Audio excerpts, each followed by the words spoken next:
नमस्ते दोस्तों।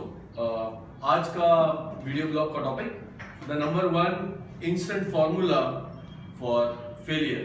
टॉपिक थोड़ा अजीब है, लेकिन जैसे जैसे मैं आगे बढ़ूंगा टॉपिक की जानकारी भी दूंगा। Right friends, let us first understand that what is the difference between a winner and a loser.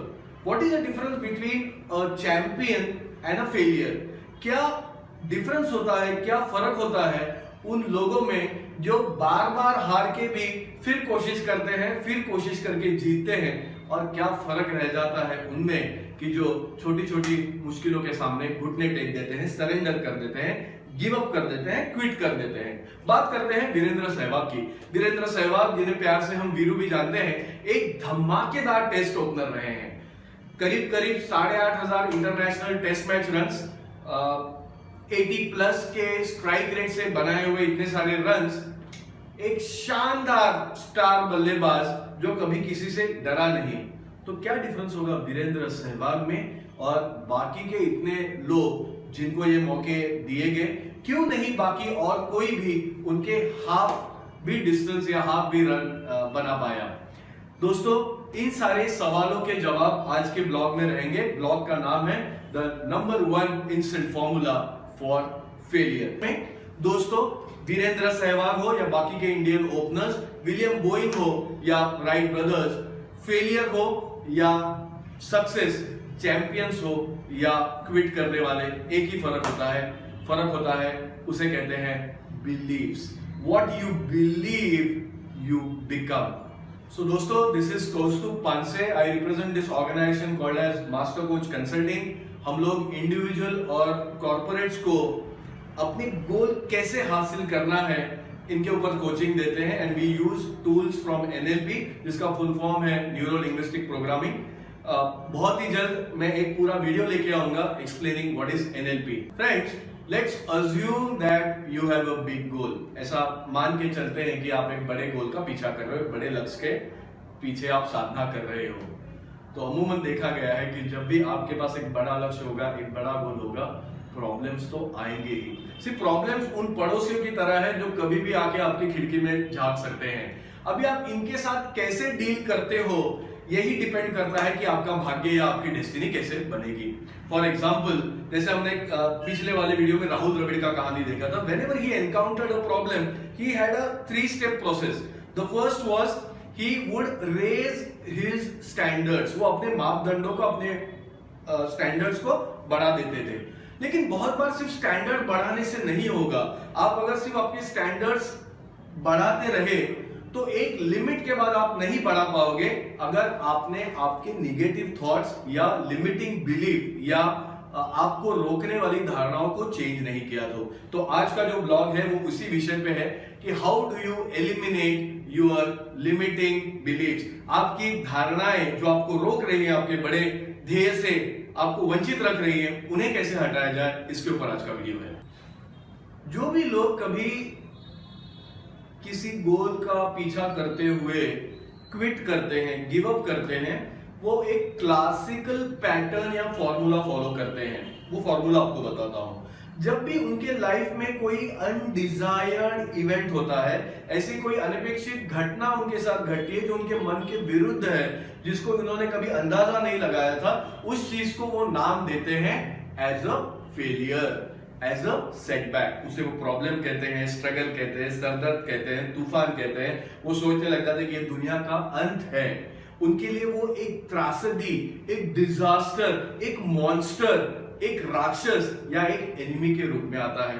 अभी अगर आप किसी घटना को राक्षस, मॉन्स्टर, त्रासदी, डिजास्टर, अगर ऐसा आपने अर्थ दिया, तो बहुत ही नॉर्मल सी चीज है कि हमारा माइंड, हमारी बॉडी और हमारे इमोशंस कनेक्टेड हैं।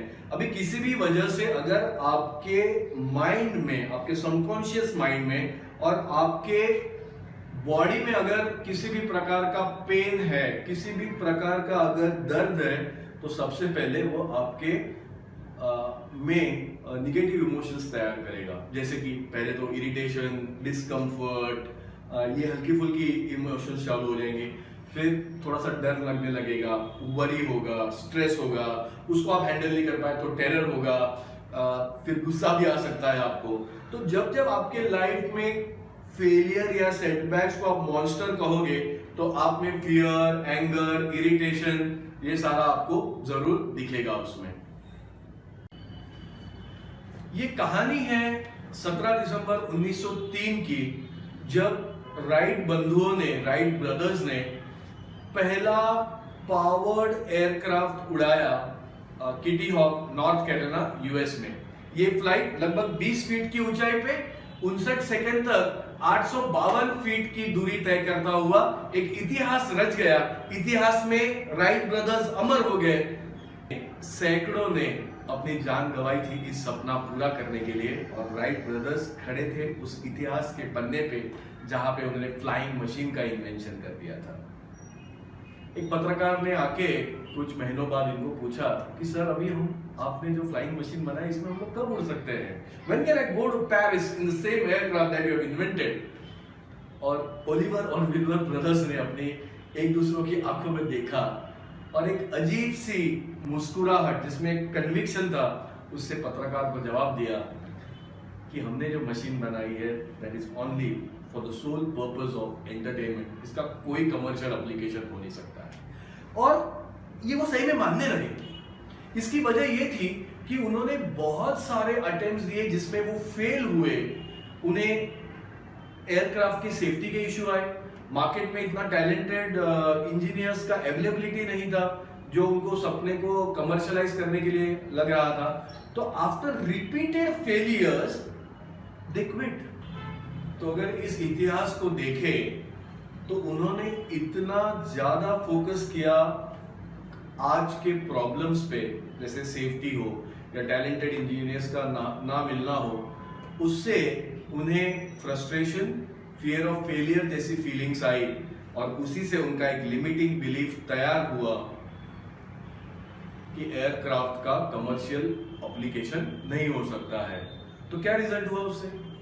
वो कभी भी कोई एक्शन ले ही नहीं पाए। जब उन्होंने एक ऐसी धारणा, ऐसा विचार, ऐसा लिमिटिंग बिलीफ जब बना लिया कि इसका कमर्शियल एप्लीकेशन नहीं हो सकता है, उन्होंने उसके ऊपर एक्शन नहीं लिया और उसी से उनका डेस्टिनी तय का स्टोरी है। इलाहा की घाटी में इजरायलीज और पैलेस्टीनियों की फौजें आमने सामने थी, दो ट्राइब्स का युद्ध चल रहा था और बीच में युद्ध को जल्द से जल्द समाप्त करने के लिए एक समझौता हुआ दोनों पक्षों में, जिसके तहत दोनों को अपना एक एक योद्धा भेजना था। जो योद्धा उसमें जिसका विजय होगा वही पक्ष भी जीतेगा। अभी पैलेस्टाइन ने एक 7-7.5 फुट का एक महामानव, एक जायंट, जिसको जोलियत जिसका नाम था, ऐसा एक विशाल काय योद्धा अपने लिए चुना। इजराइल के जो राजा थे उसका नाम था Saul, king Saul. King Saul ने जैसे ही इस विशाल गोलियत को देखा, उनकी आंखें चकाचौंध रह गई। पहले शब्द उनके मुंह से निकले, Goliath, he is too big to hit. पहला शब्द जो उनके मुंह से निकला कि you are too big to hit, उससे उनका मन भयभीत हो गया and he catapulted under the fear of death. जैसे ही मौत का डर देखा किंग सॉल ने, उन्होंने चैलेंज एक्सेप्ट करने से मना कर दिया। तभी वहां पे एक छोटा सा नन्हा सा चारवाहा का बेटा, shepherd son, a small shepherd was coincidentally present there. He also looked at Goliath and he also said the same thing. He said, "My God, you are too big. Goliath, you are too big." The only difference between what King Saul said and what David said was, David said, "You are too big to miss." उसने अपनी गुल्लेर से 3 round stone से गोलियत पे जबरदस्त हमला किया, उसे पराजित किया, उसका कटा हुआ सिर अपने इजराइल के लोगों को गिफ्ट किया। तो जहां पे किंग सॉल डरा हुआ था, उसी महामानव के अगेंस्ट एक छोटा नन्हा सा बच्चा विजय प्राप्त करके आ गया। What was the difference? The difference was self-belief. David believed that he can. David thought that yes, it is possible. दोस्तों, ऐसे उदाहरण आपको हर क्षेत्र में मिलेंगे कि जहां पे लिमिटिंग बिलीफ्स ने एक अलग डेस्टिनी तैयार की है। देख लीजिए, किंग सॉल में सिर्फ डाउट आया अपने सेल्फ बिलीफ के ऊपर। He had the best of weapons against Goliath, लेकिन वो चैलेंज एक्सेप्ट नहीं कर पाया। रीजन था सेल्फ डाउट। ऐसी एक घटना अमेरिका से है। अमेरिका में जो फेमस NBA चैंपियनशिप है, उसका एक बहुत ही करारा और शानदार मैच हुआ 1986 का final between Los Angeles Lakers और बॉस्टन सेल्टिक्स। बॉस्टन सेल्टिक्स थोड़े से अंतर से इस टफ मैच को जीतने में कामयाब रहा। इसके बाद जब प्लेयर्स को पूछा गया, लास्ट लेकर्स को, कि कैसा रहा उनका अनुभव, तो उन्होंने कहा कि ये बहुत ही निर्णायक हार थी। इसके बाद हमें नहीं लगता है कि हम कभी बॉस्टन सेल्टिक्स को हरा पाएंगे। जब उनको वजह पूछी गई दोस्तों, तो उनका मानना ये था कि अभी तक का ये उनका बेस्ट परफॉर्मेंस था। अगर इस परफॉर्मेंस के साथ अगर वो बॉस्टन को नहीं हरा पा रहे हैं, तो इंप्रूवमेंट का स्कोप ही नहीं है। तो ऐसा जब आपका लिमिटिंग बिलीफ हो जाएगा कि आपने बेस्ट दे दिया है, आप इंप्रूव नहीं कर सकते, तो आपका भाग्य कहीं और पे तय करना एकदम लाजमी है। ऐसी एक कहानी एथलेटिक्स की दुनिया की भी है। 1000 वर्षों तक हम मानते रहे कि 1 मील की दूरी हम 4 मिनट के अंदर कवर नहीं कर सकते हैं। जो हमारा जो लास्ट रिकॉर्ड है, वो हमारे बॉडी की फिजिकल लिमिट है, इतना ही हमारा कैपेबिलिटी है। लेकिन 1954 में रॉजर बैनिस्टर ने दिखा दिया कि it was a self imposed limit. The body was made for something else. उसके उदाहरण मैं कहीं किसी और अलग दिन अलग ब्लॉग में दूंगा। ऐसा ही आपको उदाहरण देखने मिलेगा जो फेमस इन्वेंशन था लाइट बल्ब का, जिसमें थॉमस एडिसन की टीम उनकी इन्वेंशन फैक्ट्री में काम कर रही थी अमेरिका में। वहां पे भी ऐसा ही हुआ। थोड़े से फेल्ड अटेम्प्ट्स के बाद, थोड़ा सा नाकामयाबी जब हाथ लगा, तो एडिसन के आधा से ज्यादा रिसर्च साइंटिस्ट उस प्रोजेक्ट से निकल चुके थे। तो इतिहास भरा पड़ा है ऐसी धारणाओं से, ऐसे फेलियर से, कि जहां पे हम आगे कूच करना बंद कर देते हैं when we think that the world is over. It is not possible. It's just a thought. It's just a limiting belief. So let's now understand that what is a belief. See friends, belief is a sense of certainty about something to be true. Belief का मतलब है कोई ऐसे विचार या कोई ऐसी धारणा जिसे हम सच मानते हैं। What happens is subconsciously a certain event happens in the past, और हम उस इवेंट का कुछ मीनिंग निकालते हैं जिसको हम जनरलाइज करते हैं, और हमारा माइंड इस प्रकार काम करता है कि आगे हमें पेन से बचना है। तो सबकॉन्शियस, अगर आपको लिमिटिंग बिलीफ जांचना है तो एक सिंपल टेस्ट है। सी, लिमिटिंग बिलीफ वो बिलीफ है जो आपको नॉर्मल एक्शन, नॉर्मल कंडीशन में एक्शन लेने से रोकता है। जैसे मान लिया अगर ये लिमिटिंग बिलीफ नहीं होता था तो आप वो एक्शन कर लेते थे, आपको दूसरा रिजल्ट भी आ जाता था। लेकिन क्योंकि आपके मन में एक खुराफात, एक लिमिटिंग बिलीफ, एक डर बैठा हुआ है, आप प्रॉपर एक्शन नहीं कर सकते हैं। अभी आगे देखते हैं कि फेलियर्स, जो लोग क्विट करते हैं, जो लोग गिव अप करते हैं, उनका फॉर्मूला क्या होता है। अगले 2 से 3 मिनट में वो फॉर्मूला मैं आपको दे दूंगा। एक इंस्टेंट कॉफी की तरह ही होता है, आपके कप में कभी भी मिलाइए और चैंपियन से फेलियर बन जाइए।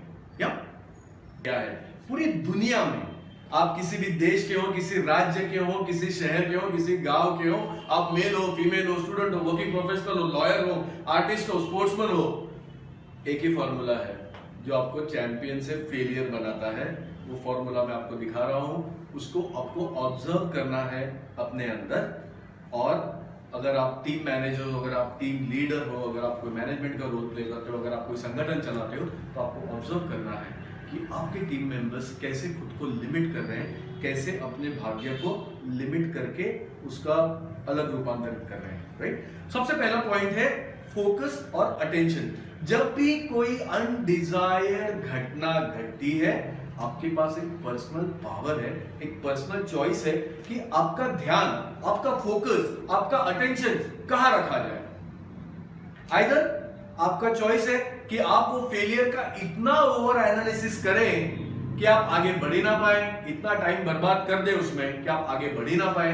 सेकेंड टाइप के लोग जो होते हैं, जो ये फेलियर का बहुत ही अच्छा फॉर्मूला यूज करते हैं कि whenever they have to take new action, they want to design a new plan, they have something new in mind, they are always burdened by the past failures. वो बार बार पिछली गलतियों, पिछले नुक्स निकालने में उनका फोकस होता है। ऐसे लोग अमूमन रफली अपने स्ट्रेंथ्स को भूल जाते हैं।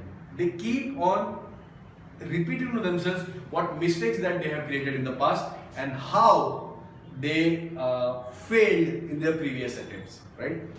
एक इंडियन जो माइंड होता है, this is one of the favorite instant formulas that Indians use. What we do is हम लोग 10 बहाने खोजते हैं।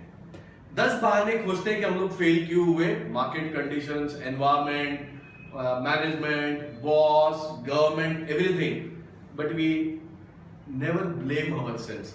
हम लोग बाकी सारी चीजों पे ध्यान देते हैं, लेकिन मैंने कैसे इंप्रूव करना है, मेरे से क्या गड़बड़ हुई, उस पर हम फोकस नहीं करते। इंस्टेंट फॉर्मूला है फेलियर का, दूसरों को ब्लेम करना। कुछ लोग हैं जो उनका फॉर्मूला अलग है। What they do is they will always curse lack of resources. They will curse their ability, they will curse, वो हमेशा रिसोर्सेज के तलाश में होते हैं। उन्हें नया बिजनेस चालू करना है, दे डोंट हैव फंड्स। उन्हें जॉब से बिजनेस में चालू करना है, उनके पास आइडिया नहीं होता है। उन्हें माउंट एवरेस्ट चढ़ना है, उनके पास कोचिंग नहीं होता है। उन्हें कोई मशीन डिजाइन करना है, उनके पास नॉलेज नहीं होता है। तो कोई ना कोई रिसोर्सेज उनके पास कमी रह जाता है। उन्हें इलेक्शन लड़ना है, उनके पास टिकट नहीं होता है। ऐसे बहुत सारे बहाने उनके पास होते हैं। अभी ये तो बहुत ही जनरल ऑब्जर्वेशन से आपको पता चल जाएगा कि आप जो अनडिजायर्ड इवेंट है उसके कहाँ पे फोकस करते हो, कौन से एस्पेक्ट पे फोकस करते हो, उसी से आपका मीनिंग निकालेगा।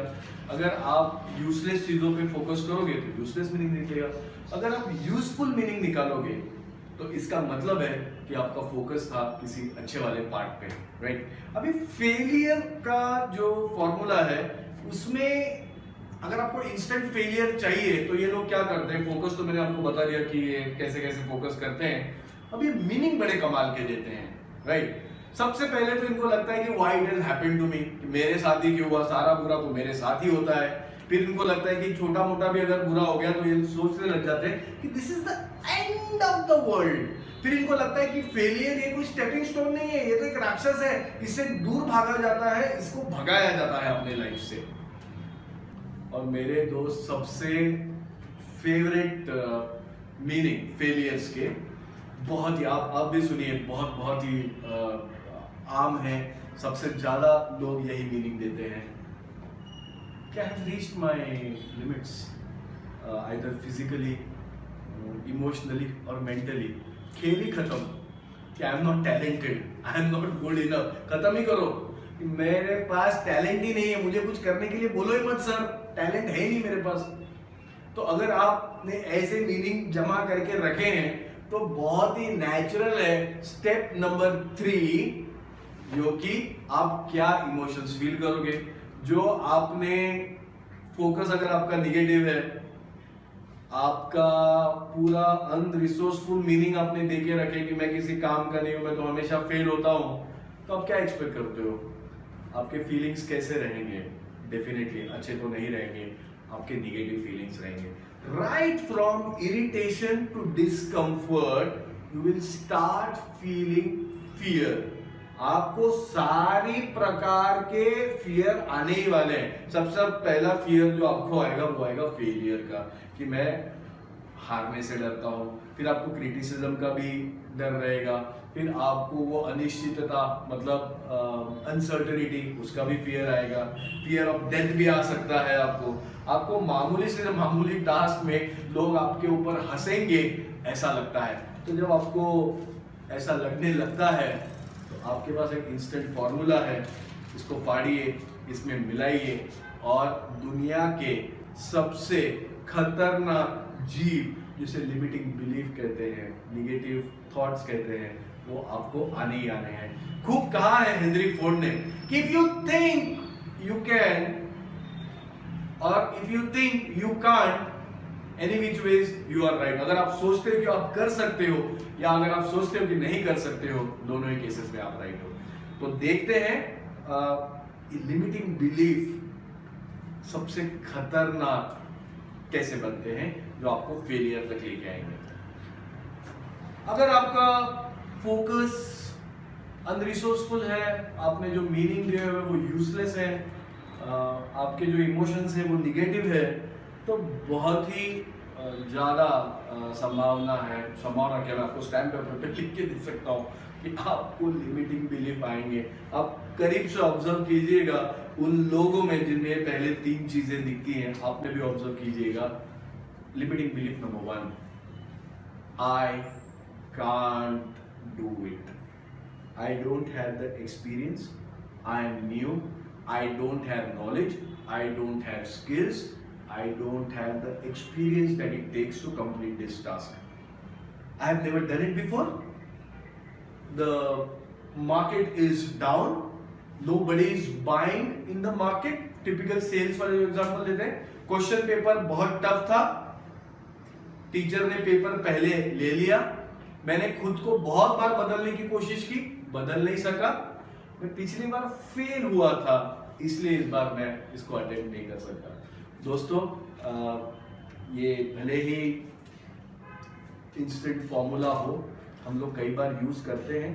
पहला काम है आपका to observe if you are using this instant formula, but amidst whatever said and done, amidst trying conditions, difficult circumstances, repeated failures, you can still make a comeback, you still carry that resoluteness and willpower to make a comeback, to win again.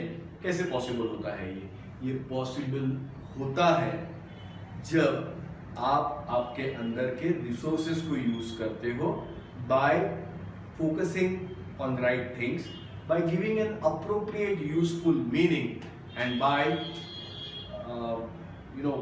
having a great belief. There is a personal power that God has bestowed in us. You just need to make the choice. So my number 1 instant formula for failure is have a disempowering focus, give a wrong meaning, have negative emotion, which will be equal to limiting belief. Once you have limiting belief, nobody can save you. It's just going to be a dart failure. Thank you. I hope ये video आपको useful लगा होगा। अगर आपको पसंद आए तो please like कीजिएगा। आपके मन में अगर कोई सवाल है, कोई कमेंट्स है, तो प्लीज कमेंट सेक्शन में ये कीजिए। And I am going to post videos almost every week. तो अगर आप और वीडियोस देखना चाहते हैं इस थीम के ऊपर, human behaviour, success, achievement, how to prevent failure, ये थीम अगर आपको पसंद है तो प्लीज बेल आइकन दबा के सब्सक्राइब करना मत भूलिएगा। Thank you very much.